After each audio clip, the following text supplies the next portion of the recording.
Good evening everyone and welcome back to another StarCraft 2 cast, this time between our red Zerg Serral and our green Zerg Liquid's TLO.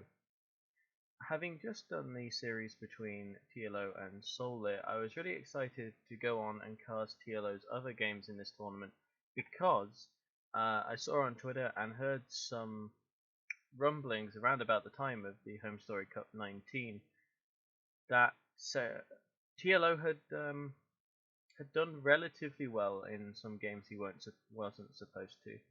That's all I'm going to say because I don't know or particularly want to spoil the series outcome if what I heard was correct. But nevertheless, I'm excited because I heard there were some really good games in this particular series.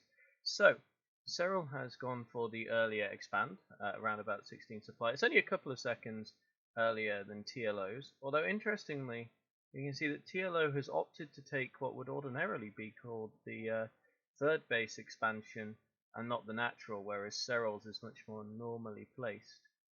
I'm not sure whether there's much I can read into that. It might be that he's looking to be a little bit more aggressive and there's a little bit less of a run distance from the third, or it might be that he is looking to go for a quick third base and has just elected to take that one to make it easier for some reason unbeknownst to me.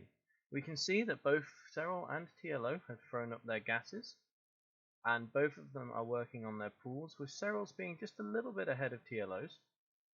I wouldn't expect this game to turn into anything overly aggressive overly quickly, just based on the fact that neither player is committing to an early speed. Both of them are getting second bases up.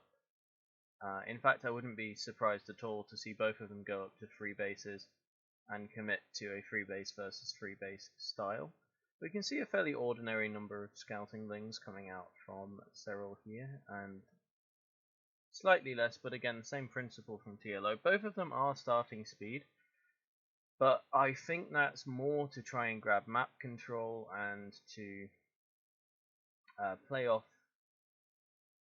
against the other player's lings more so than it is to go for any particular kind of aggression, although TLO did just make a huge round of lings, and Serral is building a spine crawler. So what do I know, ladies and gentlemen? It looks like we are about to have an attack of some kind, or at least Serral is worried about there being a large swell of lings coming into his base. Having cancelled that spine crawler, we can see that his overlord, having spotted TLO taking a third base, has allayed his fears somewhat about a massive attack, and he's throwing down a baneling nest instead, just in case. We can see the queens here chasing the overlords out to deny Serral as much information as possible, which, you know, it's a small thing. But if he can do it between injects, there's literally no reason not to do it, and denying scouting is a really important thing to do. We can see that TLO has rallied a massive number of lings across the map. How many lings does he take? He's got double the number of lings of Serral right now, and the baneling nest has not yet finished, so Serral is going to need to position carefully. He's got his queens and the lings on the wrap to deny access to the main base, and so far so good, but with the greater number of Zerglings, you can see that TLO does eventually break the ramp to the main by killing the queen. It doesn't look like he's going to get much more than that done though, as his lings are having to be very careful of that baneling. He's trying to focus it down by splitting off a couple of lings, which is a really nice maneuver, but in a couple of seconds there are going to be a few more banelings, and it's going to be even more difficult for TLO, despite him sending more lings across the map, to get anything done here.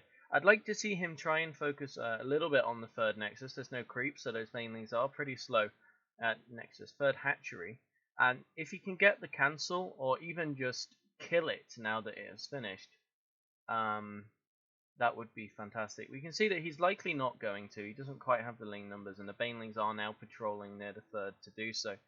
But even just by damaging it, he means that if he catches Serral off guard later, then he is more than likely going to be able to kill it with a ling run by. He gets the queen there, stopping the injects at the natural.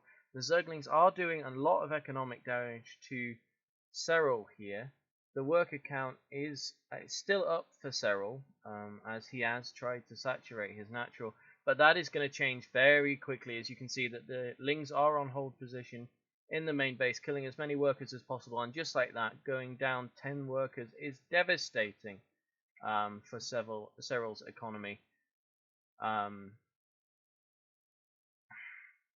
Sorry, I had to clear my throat there.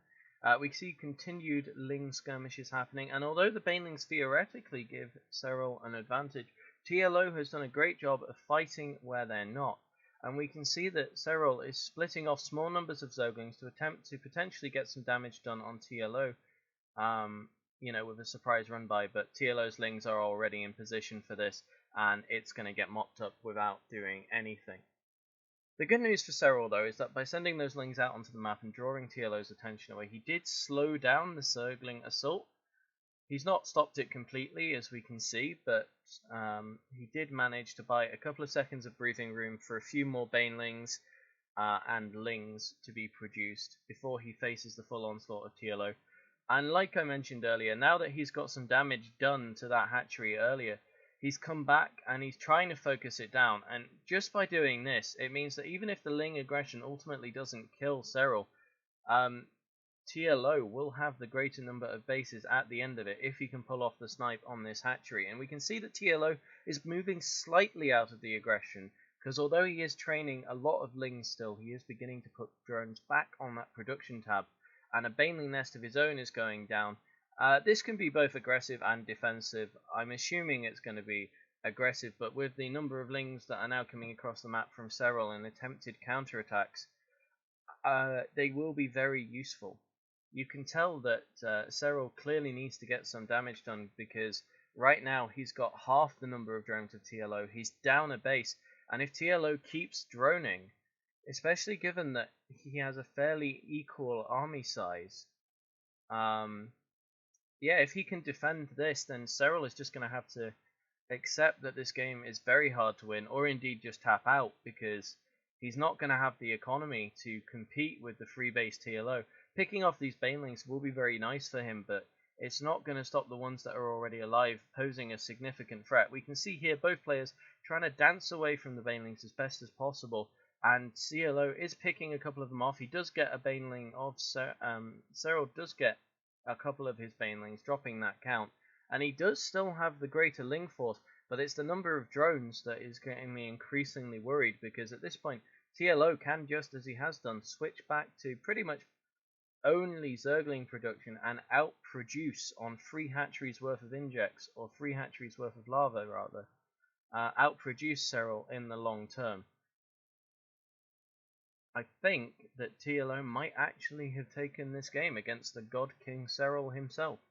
Yep, Serral surrenders as a Ling run by enters his main uncontested, realizing that with a significantly worse economy, even with a greater number of Speedlings, he wasn't going to be able to break TLO there past the Banelings, and that every second that we were left in the game, TLO was just going to keep getting ahead with more drones, with more Zerglings. He could even have thrown down a couple of Spine Crawlers just to make holding that a little bit easier if he wanted to. And that's game number 1, ladies and gentlemen. It was exciting, it was action-packed, and I at times couldn't keep up with the amount of action going on the screen. I really hope the rest of the series lives up to the hype. Thank you very much for watching, and I'll be back with game number 2.